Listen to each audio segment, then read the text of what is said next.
Hello, BookTube, and welcome back to our buddy read of Mr. Scarborough's Family by Anthony Trollope, his last major novel. Not so much a buddy read as a one-person drone, because we're not doing a buddy read. I'm reading this book to you, and I'm interrupting myself often with editorial eruptions of all kinds. And we are dealing with more drama in Brussels. More tussles in Brussels in this chapter. We are in Brussels at the legation with Florence Montjoy, young Florence Montjoy, who is, in her own mind, unofficially betrothed to Harry Ainsley, even though they are far apart. They've been separated by Florence's mother, who is trying to get Florence away from him because malicious rumors have reached her ears, and also the ears of Sir Magnus and Lady Montjoy there in Brussels, that Harry is damaged goods, that he has done something horrible. We know the story of what he's done, and it's bad enough. The 3 o'clock in the morning violent encounter with Montjoy Scarborough, who had previously been affianced unofficially to Florence, in which Harry gets the better of Montjoy, knocks him to the ground, and walks away, leaving him apparently unconscious. Technically speaking, not exactly cricket behavior, but Harry doesn't tell anyone, which is in many ways worse. He doesn't tell anybody, even when Montjoy goes missing. And Montjoy's poisonous serpentine brother, Augustus, starts spreading that rumor, even though we know that Augustus knows perfectly well what happened to Montjoy. Augustus was the first person Montjoy found when he woke up, when he got up off the ground. So Augustus, too, has been holding information from the police, but that he's leaving out of his story. He's blackening Harry's name. And for that, and because Mama Montjoy was also in love with the idea of Florence marrying Montjoy Scarborough and inheriting Tretton Park, she takes Florence away to Brussels. And there, the elders involved, Sir Magnus and Lady Montjoy and Mama Montjoy, conspire to put Florence in the way of a young secretary of the legation, Mr. Anderson, who's a nice enough guy, well enough spoken, passionate, young, also the second son of a baronet with an older brother who's in dodgy health, so he might inherit. They decide to leave her open to him, to not guard her from his attentions, even though they all know she doesn't want them. And Florence, bless her, she decides to take the direct approach. When Mr. Anderson approaches her in one of these arranged meetings, she directly attacks the subject, very compassionately, very sensitively. She tells him, "I know you're a gentleman, and therefore I have a request of you. I'm requesting, once I've told you my whole story, that I love this man and love no other, I'm asking as a gentleman that you leave me alone, that you not bring up this subject again." And he promises. She catches him completely off guard with just a simple plea to his human decency. And so he does promise to leave her alone. And that's where we are now in this next chapter, chapter 32, titled Mr. Anderson is Ill. When they all went down to dinner that day, it became known that Mr. Anderson did not intend to dine with them. "He's got a headache," said Sir Magnus. "He says he's got a headache. I never knew such a thing in my life before." It was quite clear that Sir Magnus did not think that his lieutenant ought to have such a headache as would prevent him from coming to dinner, and that he did not quite believe in the headache. We've been told, we've got the strong impression in the time that we've known Sir Magnus, that neither he or his wife have any real duties at the legation. They don't really do much, and also they're mighty pompous and fond of appearance.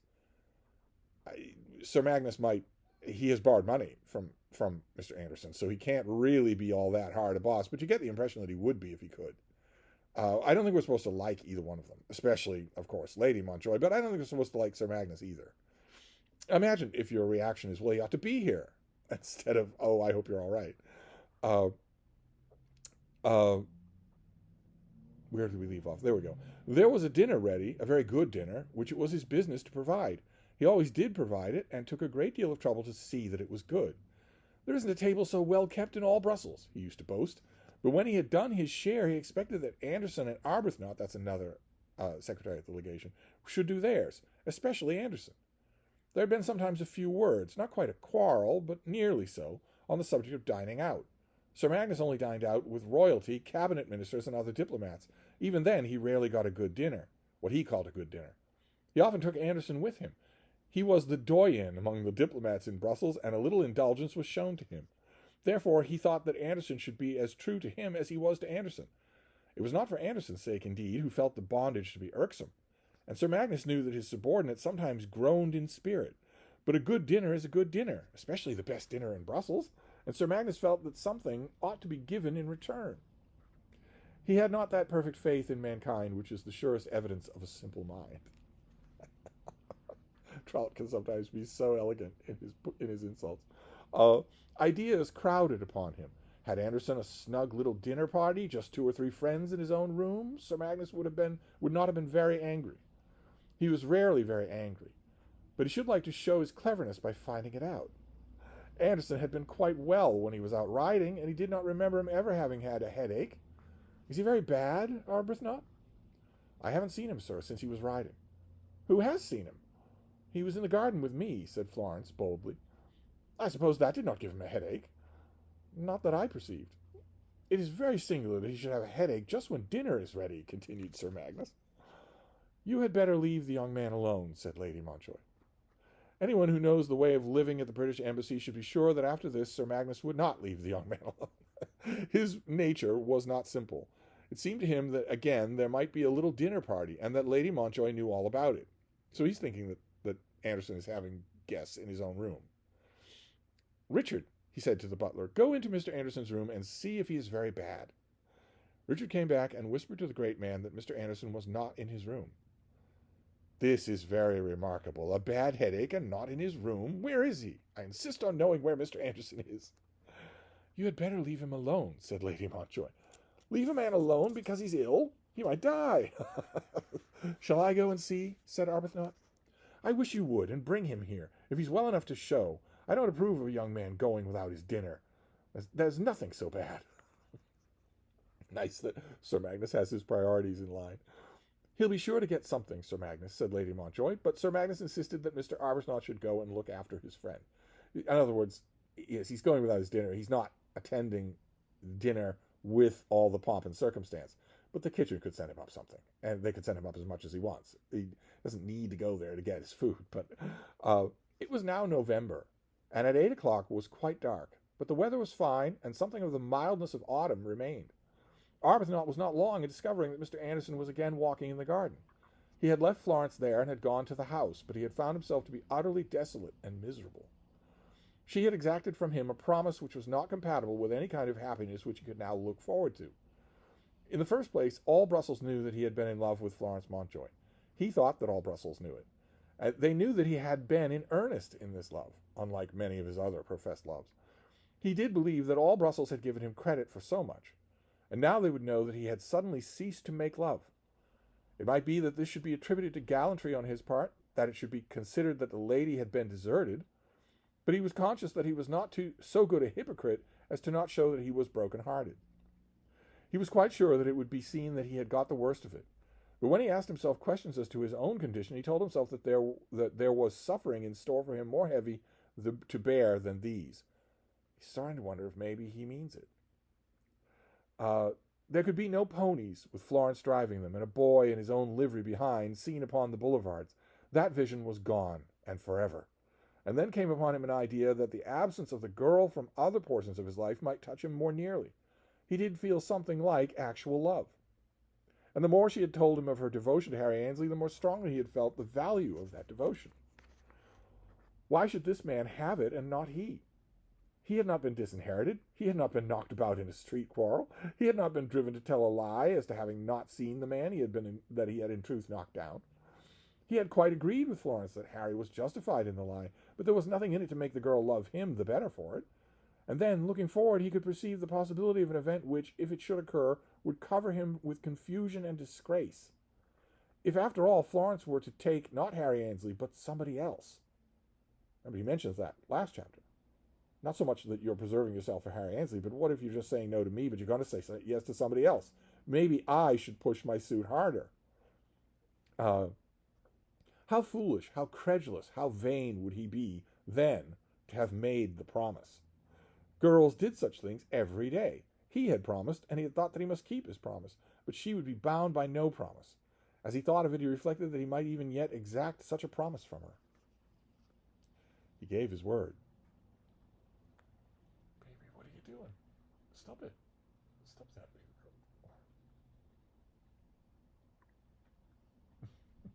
What are you doing? uh, but when the dinner time came, he really was sick with love, or sick with disappointment. He felt that he could not eat his dinner under the battery of raillery that was always coming from Sir Magnus, and therefore he told the servants that as the evening progressed he would have something to eat in his own room. And then he went out to wander in the dusk beneath the trees in the garden. Here he was encountered by Mr. Arbuthnot with his dress boots and white cravat. "What the mischief are you doing out here, old fellow?" "I'm not very well. I have an awfully bilious headache." "Sir Magnus is kicking up a deuce of a row because you're not there." "Sir Magnus be blowed. How am I to be there if I've got a bilious headache? I'm not dressed. I could not have dressed myself for a £5 note." "Couldn't you now?" "Should I go back and tell him that? But you must have something to eat. I don't know what's up, but Sir Magnus is in a taking." "He's always in a taking. I sometimes think he's the biggest fool out." "And there's the place kept vacant next to Miss Mountjoy. Grascour wants to sit there, but her ladyship wouldn't let him. And I sat next to Miss Abbott because I didn't want to be in your way." "Tell Grascour to go and sit there. Or you may do so. It's all nothing to me." In other words, the Lady Mountjoy has been maneuvering to sit him next to Florence. This he said in the bitterness of his heart, by no means intending to tell his secret, but unable to keep it within his own bosom. "What's the matter, Anderson?" asked the other piteously. "I am clean broken-hearted. I don't mind telling you. I know you're a good fellow, and I'll tell you everything. It's all over." "All over? With Miss Mountjoy?" Then Anderson began to tell the whole story, and before he had got half through or a quarter through, another message came from Sir Magnus. "Sir Magnus is becoming very angry indeed," whispered the butler. "He says that Mr. Arbuthnot is to go back." Now he's lost two people at the table. "I'd better go, or I'll catch it." "What's up with him, Richard?" asked Anderson. "Well, if you ask me, Mr. Anderson, I think he's suspecting something." "What does he suspect?" "I think he's thinking that perhaps you are having a jolly time of it." Opposite is true. He's miserable. Richard had known his master many years and could almost read his inmost thoughts. "I don't say as it is so, but that's what I am thinking." "You tell him I ain't. You tell him I have a bad bilious headache and that the air of the garden does it good. You tell him that I mean to have something to eat upstairs when my head is better. And do you mind and let me have it and a bottle of claret." With this the butler went back, and so did Arbuthnot, after asking one other question. "I'm so sorry it isn't all serene with Miss Mountjoy." "It isn't. I don't mind now, but it isn't serene. Don't say a word about her, but she has done me. I think I shall get leave of absence and go away for 2 months. You shall have to do all the riding, old fellow. I shall go. I don't know where I shall go. You return to them now and tell them I've such a bilious headache I don't know which way to turn myself." Arbuthnot went back and found Sir Magnus quarrelling grievously with the butler. "I don't think he's doing anything as he shouldn't," the butler whispered, having seen into his master's mind. "What do you mean by that?" "Do let the matter drop," said Lady Mountjoy, who had also seen into her husband's mind, and saw moreover that the butler had done so. "A young man's dinner isn't worth all this bother." "I won't let the matter drop. What does he mean when he says that he isn't going to do anything that he shouldn't? I've never said anything about what he was doing." Sir Magnus is fairly easy to read, and he doesn't like that fact any more than most people who are easy to read like that fact. "He isn't dressed, Sir Magnus. He finds himself a little better now and means to have something upstairs." Then there came an awful silence, during which the dinner was eaten. Sir Magnus knew nothing of the truth, simply suspecting the headache to be a myth. Lady Mountjoy, with a woman's quickness, thought there had been some words between Florence and her late lover, and as she disliked Florence, was inclined to throw all the blame upon her. A word had been said to Mrs. Mountjoy. "I don't think he'll trouble me any more, mamma," which Mrs. Mountjoy did not quite understand, but which she connected with the young man's absence. But Florence understood it all, and liked Mr. Anderson the better. Could it really be that for the love of her he would lose his dinner? Could it be that he was so grievously afflicted at the loss of a girl's heart? There he was, walking out in the dark and the cold, half famished, all because she loved Harry Annesley so well that there could be no chance for him.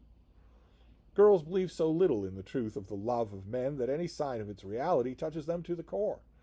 Poor Hugh Anderson! A tear came into her eye as she thought that he was wandering out there in the dark, and all for love of her. The rest of the dinner passed away in silence, and Sir Magnus hardly became cordial or communicative with Mr. Grascour, even under the influence of his wine.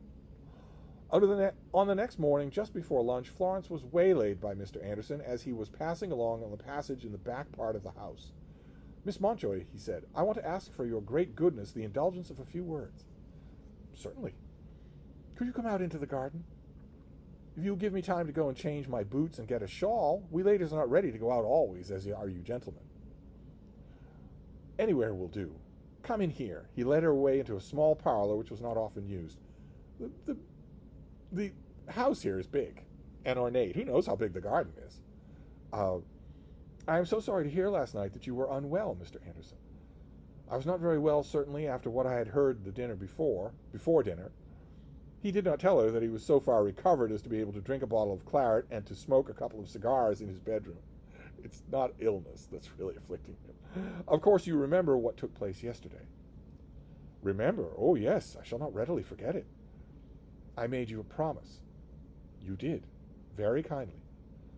And I mean to keep it. I am sure you do, because you are a gentleman. I don't think I ought to have made it. Oh, Mr. Anderson. I don't think I ought. I see what I'm giving up. Nothing, except the privilege of troubling me.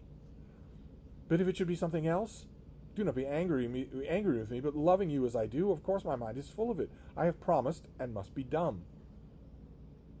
And so I shall be spared a great vexation. But suppose I were to hear in 6 months' time that you had married someone else. Mr. Annesley, you mean, not in 6 months. Somebody else, not Mr. Annesley. There is nobody else. But there might be. It is impossible. After all I told you, do you not understand? But if there were, the poor man, as he made the suggestion, looked very piteous. If there were, I think you should promise me that I shall be that somebody else. That would be no more than fair. She paused a moment to think, frowning a while. Certainly not. Certainly not. I can make no such promise, nor should you ask it. I am to promise that under certain circumstances I would become your wife when I know that under no circumstances I would do so? Under no circumstances? Under none. What would you have me say, Mr. Anderson, supposing yourself engaged to marry a girl? I wish I were. To you. To a girl who loved you and whom you loved. There is no doubt about my loving her.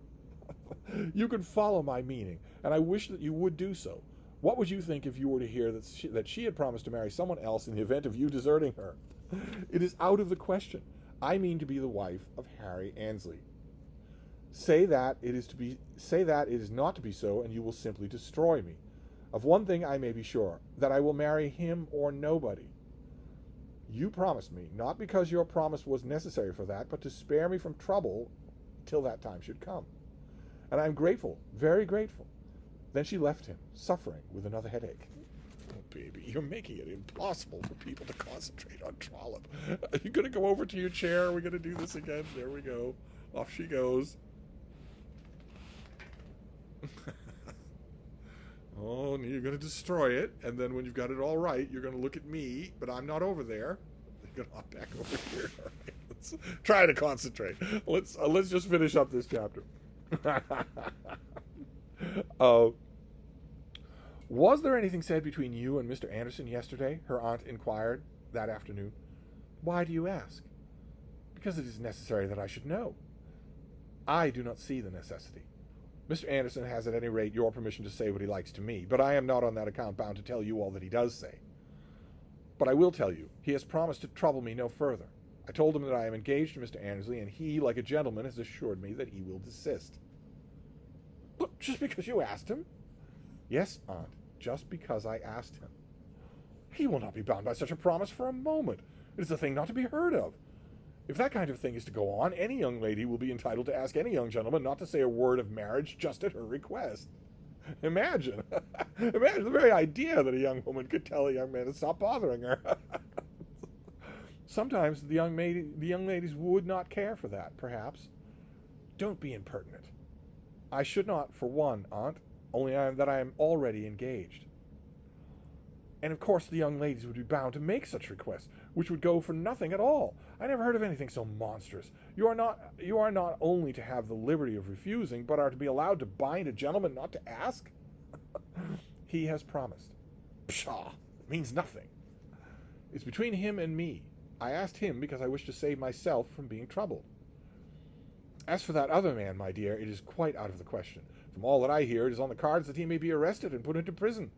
I'm quite sure that at any rate he deserves it.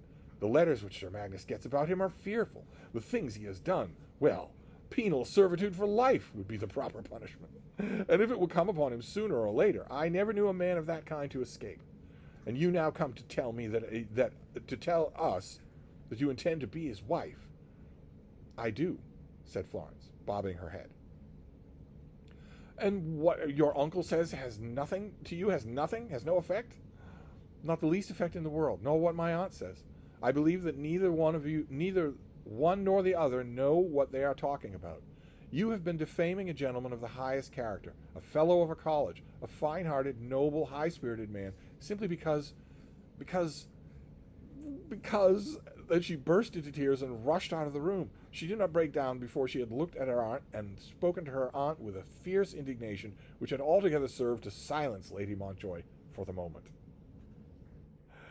Once again, that's the end of the chapter. Florence is staying true. Once again, we have a little bit of narrative trouble. I hesitate to chalk it down to failing powers on the part of the author. We've seen it before, though, and it doesn't often happen in Trollope novels. There's a little bit of a shift there, where 1 minute Florence is talking to her aunt, and the next minute she's talking about her aunt to her mother. Without any transition, and without almost seeming that the author isn't aware of it, that he's made that mistake, that he's slipped up just a bit. But anyway, that's the chapter. More tussles in Brussels.